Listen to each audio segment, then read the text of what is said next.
കിഷ്കിന്ധാകാന്ഡം സിനിമയുടെ അണിയറ പ്രവർത്തകർ വീണ്ടും ഒന്നിക്കുന്ന എക്കോ എന്ന ചിത്രത്തെക്കുറിച്ചാണ് ഇന്ന് നമ്മൾ സംസാരിക്കുന്നത്. ബാഹുൽ രമേഷിന്റെ തിരക്കഥ തന്നെയാണ് ഇതിന്റെയും നട്ടെല്ല്. മനസ്സിൽ ഒരു വിങ്ങൽ നൽകുന്ന ആ പ്രത്യേകതരം ഫീലിംഗ് ഈ സിനിമയും നമുക്ക് തരുന്നുണ്ട്. തുടങ്ങുന്നതിന് മുൻപ് ഒരു മുന്നറിയിപ്പ്. ഈ വീഡിയോയിൽ നിറയെ സ്പോയിലറുകളുണ്ട്. സിനിമ കാണാത്തവർ ദയവായി ഇപ്പോൾ തന്നെ വീഡിയോ പോസ്റ്റ് ചെയ്യുക. എക്കോ ശരിക്കും ഒരു ഗംഭീര അനുഭവമാണ്.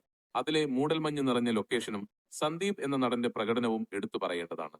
പിയൂസ് എന്ന കഥാപാത്രമായി സന്ദീപ് അക്ഷരാർത്ഥത്തിൽ ജീവിക്കുകയായിരുന്നു. എക്കോ എന്നത് ഒരു സംസ്കൃത വാക്കാണ്. ഒന്ന് അഥവാ ഏകം എന്നാണ് അർത്ഥം. അതായത് നമ്മൾ രണ്ടാണെന്ന് കരുതുന്ന പല കാര്യങ്ങളും സത്യത്തിൽ ഒന്നാണ് എന്നതാണ് സിനിമയുടെ ഫിലോസഫി. ഇത് സിനിമയിൽ കാണിക്കുന്നത് അവിടുത്തെ മലേഷ്യൻ നായകളിലൂടെയാണ്. ടെലോമിയൻ എന്നാണ് ഈ ബ്രീഡിന്റെ പേര്. ഇവയുടെ പ്രത്യേകത, ഇവയ്ക്ക് ഒരേയൊരു യജമാനനെ ഉണ്ടാവൂ. സിംഗിൾ മാസ്റ്റർ ബ്രീഡാണിവ. വീട്ടിലെ ബാക്കി എല്ലാവരോടും ഇണങ്ങിയാലും ഇവ ഒരാളെ മാത്രമേ അനുസരിക്കൂ. ഇവിടെയാണ് സിനിമയിലെ വലിയ ട്വിസ്റ്റ്. നമ്മൾ വിചാരിക്കുന്നത് കുരിയാച്ചനാണ് ഈ നായകളുടെ മാസ്റ്റർ എന്നാണ്.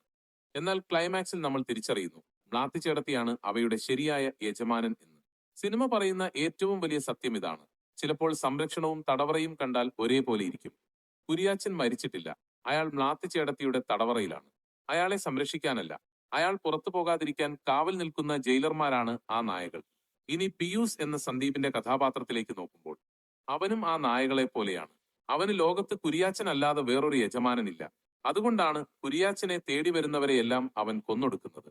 തന്റെ മാസ്റ്ററെ സംരക്ഷിക്കുക മാത്രമാണ് അവന്റെ ലക്ഷ്യം. പക്ഷേ ഒടുവിൽ കുരിയാച്ചൻ സ്വന്തം വീട്ടിൽ തടവുകാരനാണെന്ന് അവൻ തിരിച്ചറിയുന്നുണ്ട്.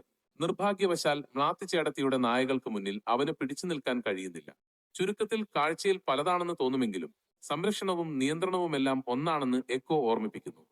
വീഡിയോ ഇഷ്ടപ്പെട്ടെങ്കിൽ ലൈക്ക് ചെയ്യുക, ഷെയർ ചെയ്യുക. നിങ്ങളുടെ അഭിപ്രായങ്ങൾ താഴെ കമന്റ് ചെയ്യൂ.